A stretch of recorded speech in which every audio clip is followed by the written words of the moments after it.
Assalamualaikum dan selamat sejahtera. Okey, so kita jumpa lagi untuk part 3 ni, iaitu koordinasi dan gerak balas. Okey, so yang kedua, untuk video yang kedua ni kita akan belajar pula tentang homeostasis dalam haiwan. Okey.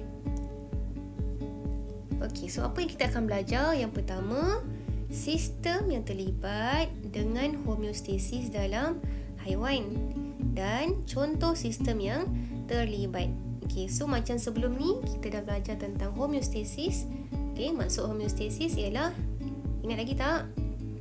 Pengekalan keadaan persekitaran dalam badan organisma. Okey, so kali ni kita akan tengok macam mana pula proses pengekalan keadaan persekitaran dalam badan haiwan.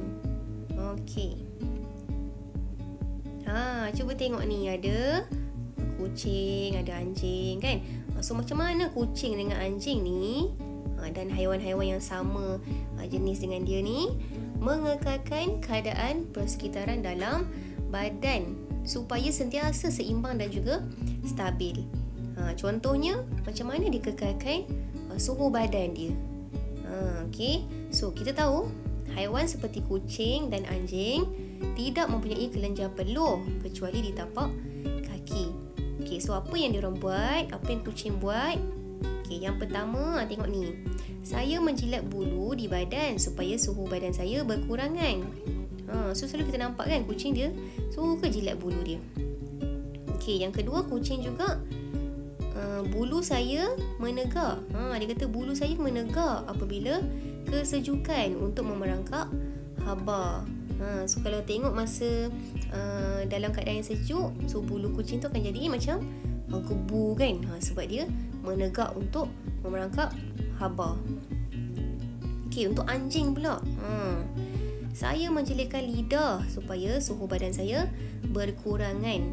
Macam mana pula menjelitkan lidah boleh menurunkan suhu badan? Okey, first tengok dulu untuk kucing. Okey, kucing ni dia hanya mempunyai kelenjar peluh pada lidah dia dan juga tapak kaki. Okey, so kucing sentiasa menjilat bulu supaya lebih banyak haba dapat dibebaskan. Sama juga macam manusia. Okey, apabila air liur pada bulunya tersejat. Kalau manusia ni dia ada peluh kan, peluh dekat kulit. Bila peluh tu tersejat, so suhu badan dia akan menurun. Kalau kucing ni pula, dia tak hasilkan peluh dekat kulit dia, dekat bulu dia. Jadi dia jilat bulu. So bila air dekat air liur dekat bulu dia tu tersejat, suhu badan dia akan menurun. So ini dapat membantu menurunkan suhu badannya dengan berkesan. Okey, untuk anjing pula, anjing hanya mempunyai kelenjar peluh pada hidung dan tapak kakinya. So untuk anjing ni, untuk dia mengurangkan suhu badan, dia akan menjelitkan lidah dia. So kita selalu nampak kan anjing ni dia jelikan lidah dia, so that lidah dia yang basah tu bolehlah berlaku penyejatan. Okey, sama juga macam kucing tadilah. Okey, so bila berlaku penyejatan, dia akan menurunkan suhu badan dia. Okey, tadi kita dah tengok kucing dengan anjing kan. So kucing dengan anjing tu ialah haiwan apa? Pandai, haiwan mamalia. Okey, so macam mana pula haiwan reptilia ni dia berlaku proses homeostasis? Okey, so kita ambil contoh cicak. Macam mana cicak mengawal atur suhu badan apabila suhu persekitaran dia berubah? So ada dua keadaan. Okay, yang pertama, kalau persekitaran yang sejuk. Okey, suhu persekitaran yang rendah. Okey, so yang pertama, aktiviti badan menjadi perlahan. So cicaknya jadi slow. Okey, dia bergerak pun pelan-pelan je. And then otot berfungsi pada kadar yang perlahan. So otot dia mengembang, mengecut pun secara perlahan. Pergerakan dia menjadi perlahan. Okey, kadar metabolisme pun rendah dan suhu badan dia akan menurun. Okey, sebab suhu badan cicak ni dia akan ikut suhu persekitaran. Okey, keadaan yang kedua, kalau persekitaran yang panas. Okey, so apa jadi dekat cicak ni? Okey, yang pertama, jantung berdegup dengan cepat.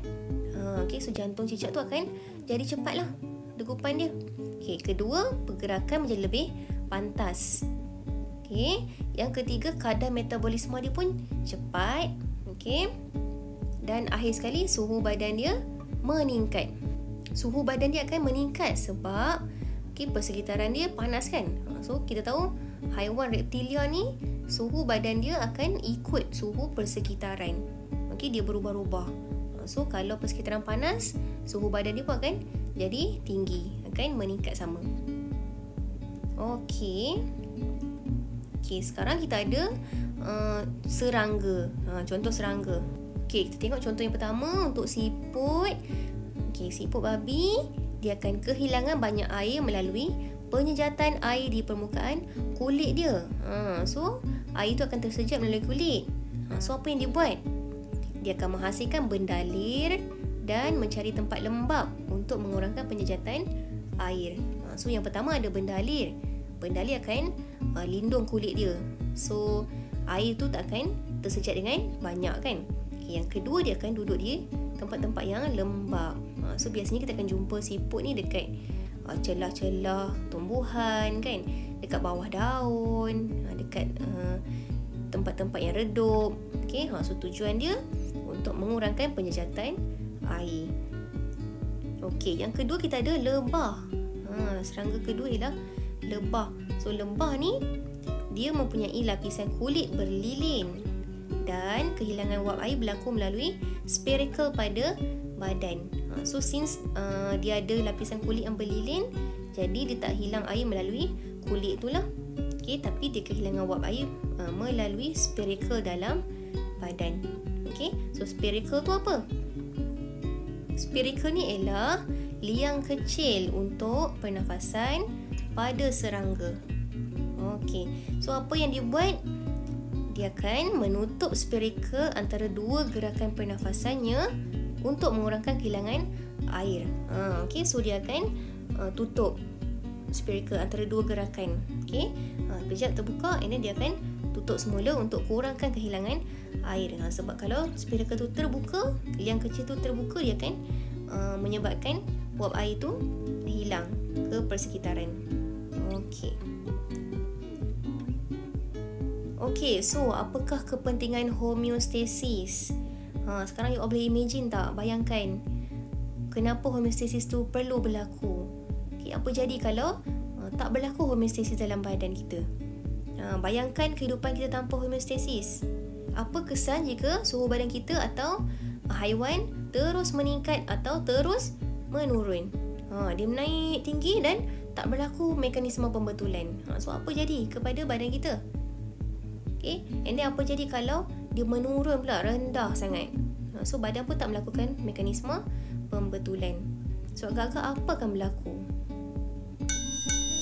So badan kita boleh rosak sel-sel dalam dia kan.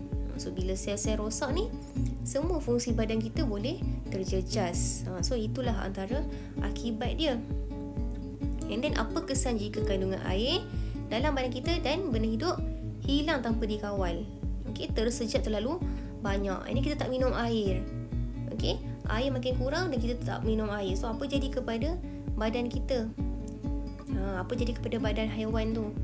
So kita tahu badan manusia, badan haiwan, benda-benda hidup perlukan air. So kalau kehilangan air, mungkin boleh mengurangkan fungsi sel-sel dalam badan, mengurangkan fungsi badan dan akhirnya boleh membawa maut. So kita dah habis tentang homeostasis dalam haiwan. So kita reflect balik apa yang kita dah belajar daripada awal tadi. Yang pertama, maksud homeostasis. Yang kedua ialah sistem dalam haiwan. So maksud homeostasis, ulang balik. Keyword dia ingat.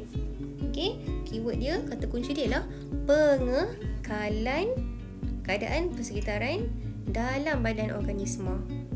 Supaya apa? Supaya sentiasa berada dalam keadaan yang seimbang dan juga stabil. So dalam haiwan ni, haiwan yang berbeza mempunyai cara mengawal atur suhu badan yang berbeza. Okey, contoh kita dah tengok tadi, mamalia lain cara dia. Okey, kucing dengan anjing ni mamalia yang berbulu. Okey, kalau reptilia lain pula. Okey, contoh cicak tadi kan. And then kita ada serangga. Serangga pun, setiap serangga tu berbeza cara mengawal atur suhu badan dia. Okey.